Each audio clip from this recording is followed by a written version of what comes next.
সাবেক প্রধানমন্ত্রী শেখ হাসিনা ফাঁসির আসামি হওয়ায় দেশে ঢুকলেই তার বিরুদ্ধে আইনি ব্যবস্থা নেওয়া হবে বলে জানিয়েছেন আইনমন্ত্রী মোহাম্মদ আসাদুজ্জামান। সচিবালয় এক আয়োজনে তিনি আরও বলেন, শেখ হাসিনার প্রত্যর্পণের জন্য পররাষ্ট্র মন্ত্রণালয় চেষ্টা করছে। ক্ষমতাচ্যুত হবার পর থেকেই সাবেক প্রধানমন্ত্রী শেখ হাসিনার আশ্রয় ভারতে। তাকে ফিরিয়ে এনে বিচারের মুখোমুখি করার দাবিও দীর্ঘদিনের।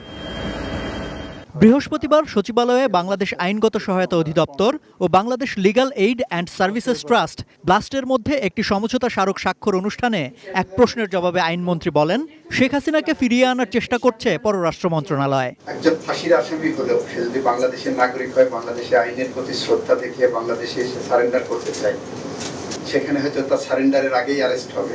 আসলে আসবে, আইন তার নিজস্ব গতিতে চলবে। সেখানে তো আমাদের আইনের গাত্তই করে আমরা কিছু করবো না।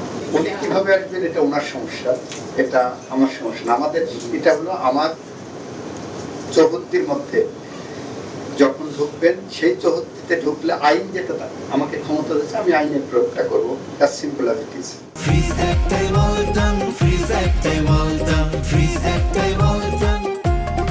আন্তর্জাতিক অপরাধ ট্রাইব্যুনালের কার্যক্রম নিয়ে হিউম্যান রাইটস ওয়াচের পর্যবেক্ষণ প্রসঙ্গে বলেন, বিষয়টি খতিয়ে দেখা হবে।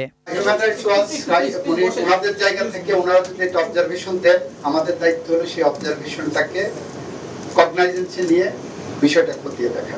সদ্য বিদায়ী রাষ্ট্রপতি মোহাম্মদ শাহাবুদ্দিনের পদত্যাগের পর অস্থায়ী রাষ্ট্রপতির দায়িত্ব পেয়েছেন অবসরপ্রাপ্ত মেজর হাফিজউদ্দিন আহমদ বীর বিক্রম। রাষ্ট্রপতি নির্বাচন নিয়ে এক প্রশ্নের জবাবে আইনমন্ত্রী বলেন, এজন্য সংসদের বিশেষ অধিবেশনের প্রয়োজন নেই। 90 দিন যেহেতু সময় আছে, আর আমার নেক্সট অধিবেশন 60 দিনের মধ্যে ডাকতে হবে। গত অধিবেশন শেষ হওয়ার থেকে আগামী অধিবেশন গত 60 দিনের মধ্যে আমার ডাকতে হবে। সুতরাং এই দুইটা টাইম যেহেতু ম্যাচ করছে, আমি সে কারণে বলছি বিশেষ অধিবেশনের আপাতত প্রয়োজনীয়তা দেখছি না। যদি সরকার মনে করে নিশ্চয়ই ডাকতে পারে। এছাড়া বর্তমানে ৪৫ লাখ মামলা বিচারাধীন আছে উল্লেখ করে মামলার জট কমাতে প্রয়োজনে আইন কাঠামোতে পরিবর্তন আনা হবে বলেও জানান আইনমন্ত্রী। সেই সাথে বলেন, বাবা মা বেঁচে থাকতে সন্তানকে দান করা সম্পত্তি যাতে বিক্রিযোগ্য না হয় সে ব্যবস্থাও করবে সরকার।